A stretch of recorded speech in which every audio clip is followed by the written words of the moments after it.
duties, of course, are monitoring and reviewing the performance of the functions of the Integrity Commission. That's the first duty. The second is reporting to both houses of Parliament on any matter relating to the performance of the functions of the Integrity Commission. Third, reviewing the annual report and any other report of the Commission and submitting recommendations in relation thereto to both houses of Parliament. D, assessing the effectiveness of the Integrity Commission and the appropriateness of its procedures. And E, and this is where the amendment now fits in, convening and considering a report submitted to Parliament under Section 34 of the Integrity Commissions Act. In fact, Section 34 is silent in terms of any guidance to the oversight or even any reference to the Oversight Committee. But Section 36 has the full instruction and guidance as to how the report is to be treated and what the role of the Oversight Committee is in relation to that report. So just for good order, the committee is being advised of this amendment for the way forward. The other point that I wanted to raise in relation to this is the interpretation, in fact, of the referring of reports to the committee. And just to set the record straight, members, that the Parliament refers the reports to the Oversight Committee. The Oversight Committee deals with these reports in terms of referrals. In the last year, we are now getting 7 referrals. The 7 referrals we have before us today, and we're going to be dealing with them. I say nothing more. I just indicate that we meet to deal with reports that are referred to us. And so the referrals today represent those that have been put before us in the last year. Members, I think it is also important for us to make it very clear to all and sundry that this committee has not just the authority and the approbation of the Parliament of the land, but this committee's function is to do just one thing: to ensure that the integrity of the operations of this democracy that we love so much is held and preserved. We have no desire or intention whatsoever to weaken institutions that we create. And it has to be recalled that it is we who create the institutions of support for not just integrity, but many other aspects of national life. And our job, as it is now, to review and to make recommendations are only in relation to strengthening the capacity of the institutions to serve the purpose for which it is designated, to protect the rights of the citizens and individuals within the country and organizations and institutions, and also to enable the fullest expression of equity and justice and transparency that is possible. So we created the Act, we provided the legal frame for the actions of the institutions that we established, and we also have the responsibility to review. And in this instance, every 5 years, the acts which give efficacy to the IC, and to do it in a manner that enables the strengthening. And it is not the view of an individual that prevails. It is not the view of an organization that prevails. It's a collective view of this committee that prevails.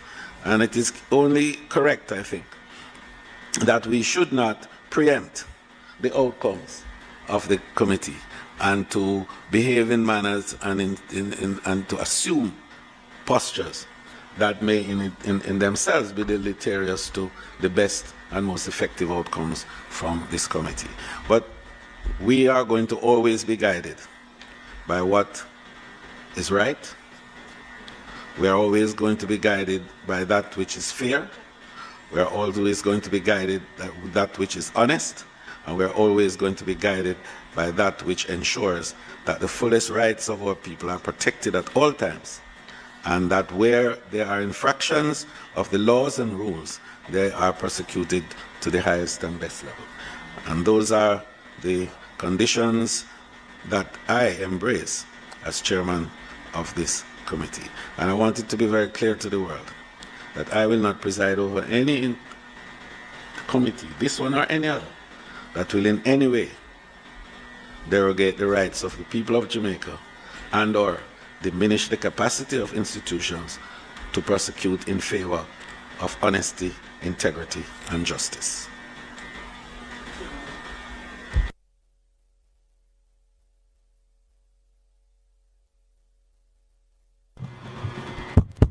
Chairman, may I say something here? You mentioned about protecting the rights of the citizens of this country. I would interpret that to mean that you also want to protect the rights of the people of this country to know the truth. And when questions are asked so that the people of Jamaica can be educated, you don't make a ruling to suppress the question that is asked. You mentioned the responsibility and the duty of this oversight committee, but if you noticed, the most recent statement from the chairman of the commission gave the impression that they're not answerable to the parliament. Made it clear that the commissioners were appointed by the Governor General, and that the directors were appointed by the Governor General on recommendation of the commissioners. My interpretation of that statement is to say to us here, we can go to hell. They're not answerable to us, they can't do anything. We're not whether we're oversight it or no, it doesn't matter to them at all. But when I said the issue of the people of Jamaica knowing the truth,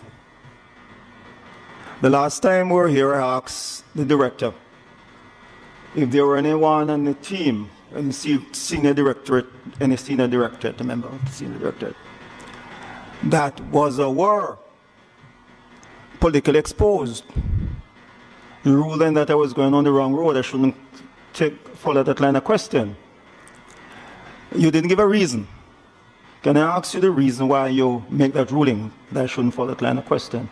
Question I believe that was relevant. Well, member, first of all, I think that one of the things that we want to ensure is that we are not pejorative. We don't make assumptions, and we use this committee as a means of, as you say, ferret the truth, but not in a manner also that would be disruptive and destructive to any individual in the process of so doing. I think that what we want to do is to enable everyone to feel that whatever comes out of this committee is going to be fair and just, and that it will inure to the highest level of protection of the rights of everyone. What you said, there should be any assumption or disruptive to a person, maybe the person's feeling. I asked specifically, let me finish. No. I have a right to speak just as you're another member. As long as I asked the question of the director. Again, I'm stated whether there anyone in his team that was a politically exposed person. You didn't allow us to get to it. You ruled me, then shouldn't go there. The issue I asked, and I mentioned then that Ryan Evans was a political advisor to the Dr. Peter Phillips, and I might go further, that he applied for a job. Member. No. Please, I have member. A right to ask the questions. I did not say you don't have a right, but I'm trying to say, let's make this meeting what we want in fact to do. Not to be, this committee at this meeting is to receive the reports. I wish that we receive the reports and that we treated them appropriately. Yes, but at the same meeting I asked the question, he refused to allow me to. Let me finish, Chairman. You can make a statement after. You made your statement, nobody interrupted you. I have the same right as you do. I stated then that Mr. Ryan Evans was a political advisor to Dr. Peter Phillips. I go further. He applied for a job, a senior position in the ministry. And I know for a fact that the ministry did not employ him because of his political activity and involvement. And therefore, this is something that Jamaica ought to know. That as senior director at the Integrity Commission is a political activist. Don't tell me not to speak. Member, I refuse to have you describe in any way any member who is not able to attend any sitting in the manner that you are. Why didn't you allow him to answer them when they were there? Please, that matter I will deal with at another level. No, if I can't ask my question freely and you want to muzzle me, you can keep your meat by yourself. You want to muzzle me and your rulings are what I call it. You feel it with no basis. Very well. You want to keep the truth from Jamaica, and I'm not going to be a part of anything that you're trying to stifle the truth. Jamaica must know what we have dealing with these sensitive areas. Member, there is decorum and there is respect in all of these matters, and I wish that you would preserve. You're telling me about decorum and respect. Thank you very much. I asked the question very decently, and in no proper terms. So talk about decorum and respect. I'm trying to get the truth. So is that disrespect? Please. It seems you want to encourage all form of things, and that's wrong, and it must not be exposed. I'm not going to be a party to anything that tramples the truth that Jamaica should know. You can keep your committee by yourself.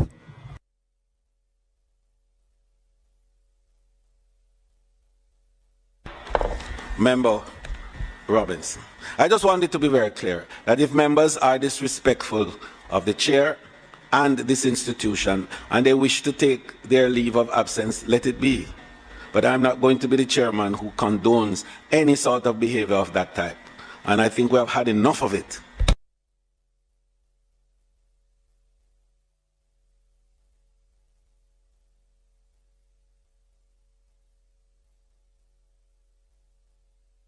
Chairman, let's proceed with the agenda, please. Member Robinson. Well, I believe we are at... No, I'm just encouraging us to deal with the agenda. That matter was raised. It was, I think, appropriately dealt with before. I think you have responded appropriately. And I objected the last time the member raised it because you are impugning somebody's character, and I don't believe it is fair to do so. So I believe we should just proceed with, as outlined here, where we are on the agenda, Chairman.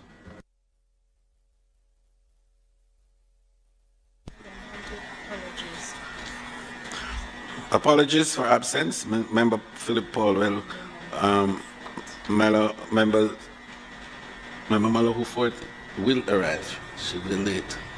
Yeah. Any other apologies? The minutes are before you. I move for confirmation of the minutes. Confirmed by Member Robinson. Seconded. Member Chuck. Matters arising from the minutes.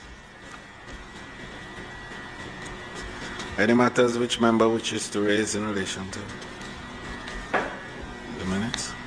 Chairman, there's a question I would like, through the committee, to be asked of the Integrity Commission. When they indicate that someone has been cited for an investigation into, I think the term is illicit enrichment, is the person, the subject of the investigation, notified by the Integrity Commission that they are being investigated for this? I'd like that question through the committee to be asked to the Integrity Commission. Right. So that you would appreciate that this meeting, because we're receiving the reports and to fulfill the requirement of a 30-day response, the essence of the meeting is essentially about housekeeping matters. The request that you have, we certainly will pass it on to the Commission. I believe also that there was a statement relating to an amendment to a policy in relation to how these investigations are treated, especially when individuals are cited in any report, that the intention is now to bring them before the Commission ahead of the reports coming to the Parliament. So we will see that. The JSC, as you know, the other committee, has been looking at that, and I believe that your question is well placed, and we will forward to the Commission. Any other matter, Member Chuck?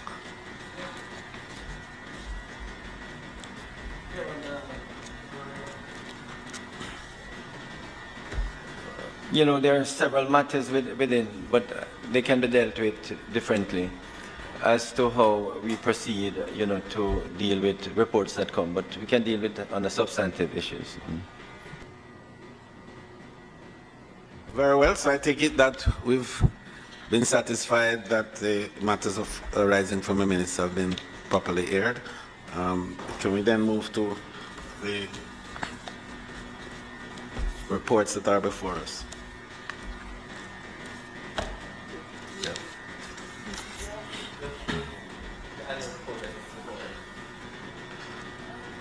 Members have copies of the report, yes? Just to indicate that the annual report is before us, and by statute, we are required to review it within 30 days and to report back to the Parliament. One of the things that we are all seized by is the fact that now we're getting several reports coming to us. In this instance, I think we have 7 reports, including, of course, the annual report. This is voluminous. It's a lot of work. I think also that the committee needs now to look very seriously at strengthening its capacity to review these reports on the timely basis that is required. And I intend to request technical support, whether by way of, you know, a technical advisor to the committee. I recall when I was chair of the PAAC earlier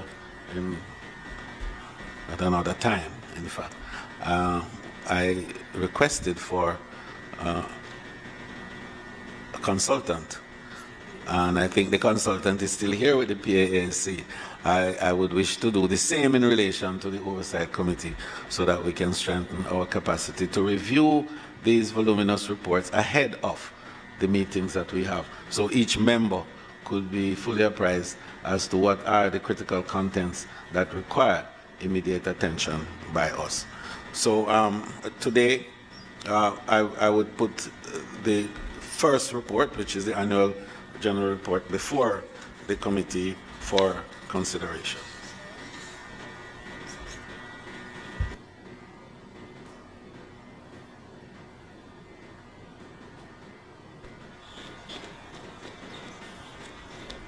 Oh, I'm guided that the document is in fact truly voluminous, that it's a little over 100 pages, and they are still copying the annual report. If you have it, oh good, you have it on online.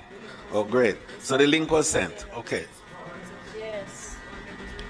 So I have my copy here, of course, and yeah.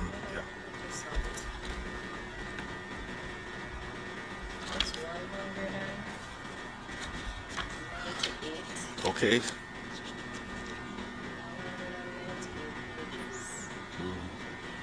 Okay, members, the report is before you. Any comments? I think, Chairman, we could highlight, it's a very comprehensive document, over nearly 200 pages, and it sets out all the different activities of the different departments, and also indicating, you know, the financial report and the number of reports that have been sent in during the period. It is to be noted, Chairman, that the government, or should I say the Integrity Commission, in its report is indicating that it is spending, or its budget is in the region of 1.4 to 1.5 billion. Now, this, Chairman, is a tidy sum out of the budget, and it shows the commitment of the Parliament that the Integrity Commission should act and give value for the money that is being spent by it. The real question that one would, just dealing with this, Chairman, how would the Parliament in particular know that it is getting value for the 1.4 to 1.5 billion? Is it apart from the fact that most of it, yes, goes to staff and to investigation, but at the end of the day, we certainly would want to know that this is money well spent by the Parliament.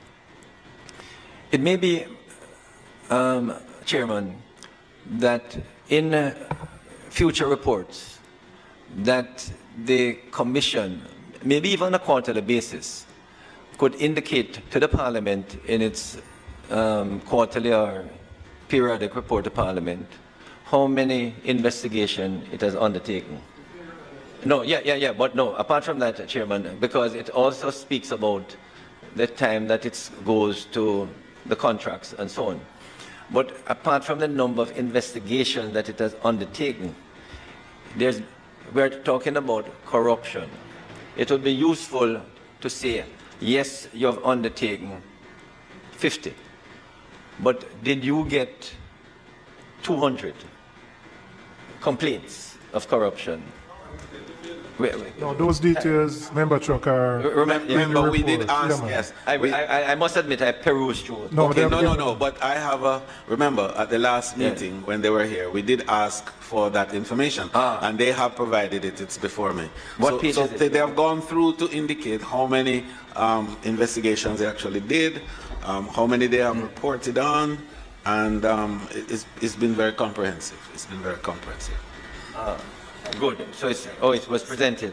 Yeah, but I understand that it was in fact circulated to members as well. And you have the schematics there. Oh, it's now here. Yes. All right. So what I would say, Chairman, these are the things that we should highlight, because not every case that a complaint is made is necessarily a full report is made to Parliament. So that to the extent that you can see in any particular year over 100 where complaints or referrals were made, and then you can see how it has been closed, how many have been closed, how many have been referred internally, and how many have been closed on preliminary inquiry, not pursued. So what I'm saying, Chairman, is that when you look at over the period of the Integrity Commission, between 2018, they had 478 legacy cases, and it went up, the total is 1,403 cases. It has fully investigated and report tabled 80 of the 1,403. It has referred internally, externally, it's 15, and referred after investigation, report to be tabled, 79. But here, Chairman, closed and preliminary inquiry not pursued, 1,016. In other words, a significant number of complaints during the period, 1,016 out of 1,400, were preliminary, after preliminary investigation, they were not pursued. This, Chairman, is a very important fact to note to the Jamaican public at large.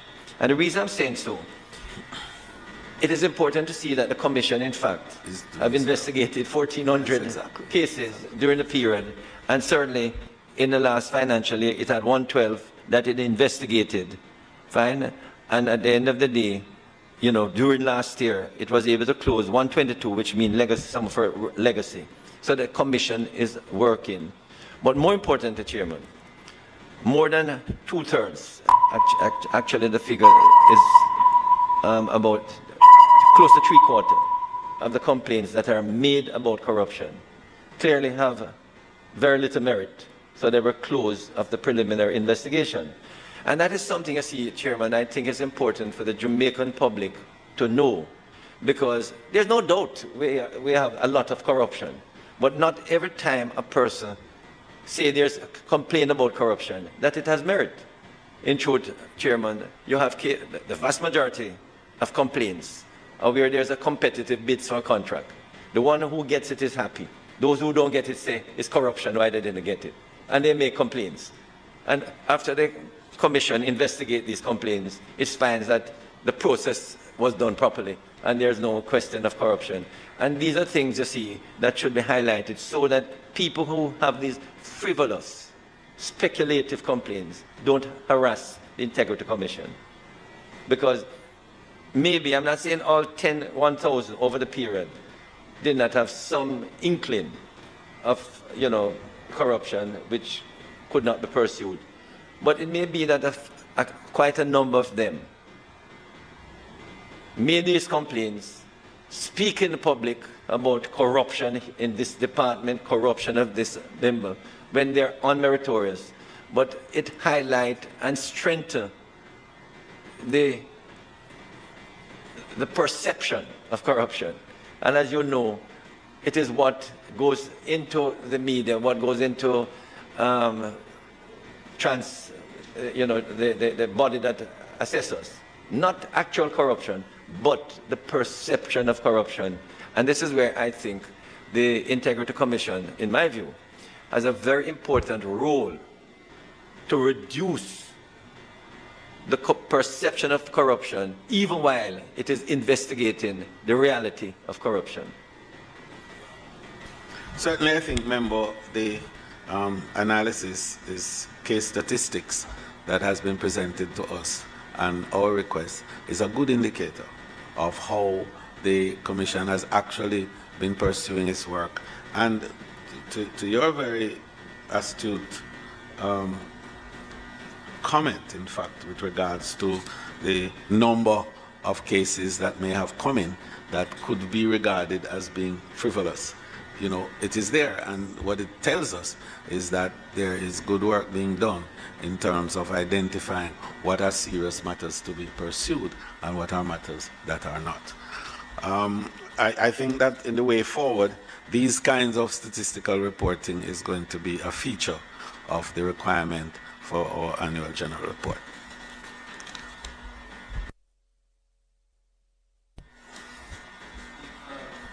I just add, Chairman, I know that the Integrity Commission is also promoting the Protective Disclosure Act, generally referred to as the Whistleblower Act. I must say, looking at the report, over the period, Chairman, there were only 226 complaints from the public.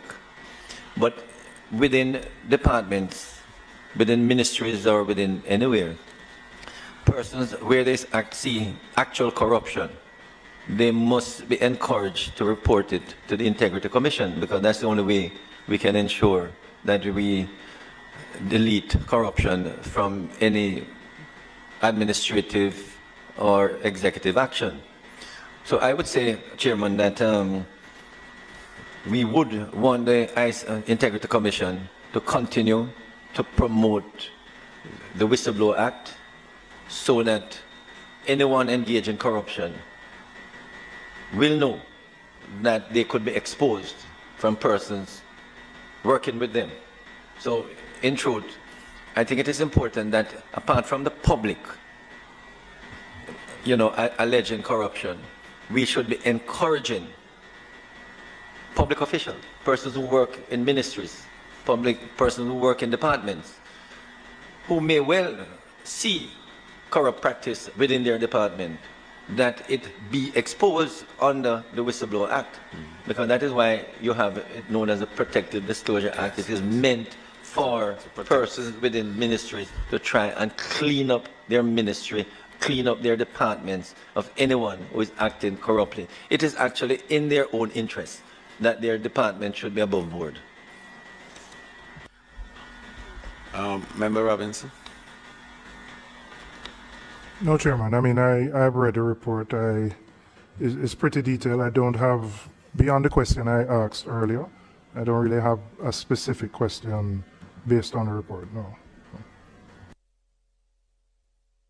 So we can report then that the annual general report has come before us, has been reviewed, but I would love to see a more detailed look at it.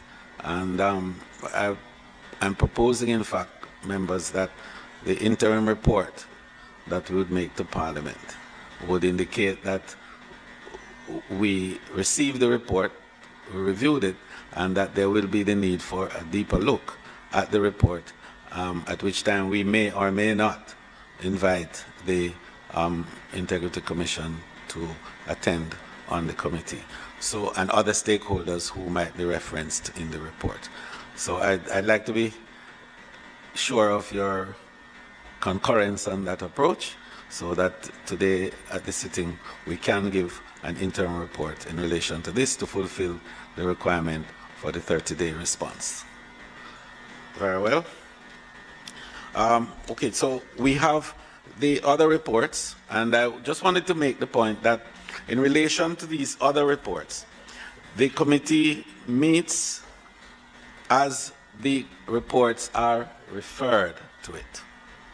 And so as to clarify any misconception that the committee has not been meeting and is perhaps not doing its job. We have 7 reports that have come to us. We have received them and we are dealing with them. Over the last, I think, year, to my knowledge, about 12 or 13 reports would have come inclusive of the 7, but only the 7 that have been referred to us. I just wanted that to be very clear. Any comments members have on these reports? Because what we did was to do an executive summary of each of these reports, which we have sent to you, so you could determine whether or not there's any element of it for which there is further information that is required, or further analysis to be done, or any requirement to bring any other party to come to us in order to further investigate the claims made in these reports. Chairman, you know, I think it's very important that we ask the clerk of Parliament and the secretary if someone, one of the legal officers or the legal officer, to assist us until a more formal structure is put in place, to have a look at all these reports that come and, you know, give us either a summary or highlight the issues that, you know, the Oversight Committee should deal with. In other words, Chairman, it would be useful, you know, for maybe the legal officer, until we have a more formal structure and we look at how other parliaments have dealt with an oversight body. But until that structure is put in place, that if the legal officer, all these reports that come, that the legal officer could, you know, do a sort of highlighting of issues that she thinks could be discussed by the Oversight Committee or dealt with by the Oversight Committee. Well, you recall in my opening comment, you weren't here, unfortunately. I did refer to the decision to ask for technical support for the committee, and that we will do immediately. And I even instance my own former chairmanship of the PAAC when we did just that, and the IDB actually supported us with a technical advisor who served the committee well. In fact, he's still with the PAC to today. And the Oversight Committee is going to have much more work. I can see that. And when you look at 7 reports coming at once, we are likely to have much more, especially that the Integrity Commission does have now the latitude to send a report every day, if needs be, to the Parliament, as may be required. So we have to prepare ourselves to be able to investigate properly. And this is why I take very kindly your comment, and in the interim, we perhaps might want to see what legal support we could garner from the Parliament itself to give support to this. So we will definitely pursue that, yes. See, Chairman, you see, Chairman, if this is done, this Oversight Committee could meet briefly. It doesn't have to meet for 2-3 hours, because once the legal officer or any other technical assistance we get highlight the issues in the report, we could just meet for half an hour to an hour, maybe before Parliament, so that no complaints can be made that the Oversight Committee has not been meeting. And usually we could meet just before Parliament for half an hour, an hour, and deal with the main issues in the reports. That would help. Absolutely. And recall that this matter came up at the last meeting we had. And in fact, we did ask the Integrity Commission itself to provide us with that kind of support. But we do appreciate that that's very taxing on them. And even in the note that they sent back to us, you know, it was clear that it's a little much to ask. So we definitely have to build the capacity within ourselves to be able to review and properly discuss the elements that are in the report. Any other business? No. So I'd just like to thank the members who were able to be here today with us, despite the, you know, the challenges that we know exist in terms of the time of the year. And we did get apologies for 2 members who are off the island, and of course another who I know is engaged in very important national matters at this time. So thank you all. The informative information presented in this video is motivational and is positively aimed at inspiring, educating and entertaining the viewers with the cutting edge of critical reasoning. If you enjoy the contents on the Black Radar YouTube channel, please consider subscribing to show your support.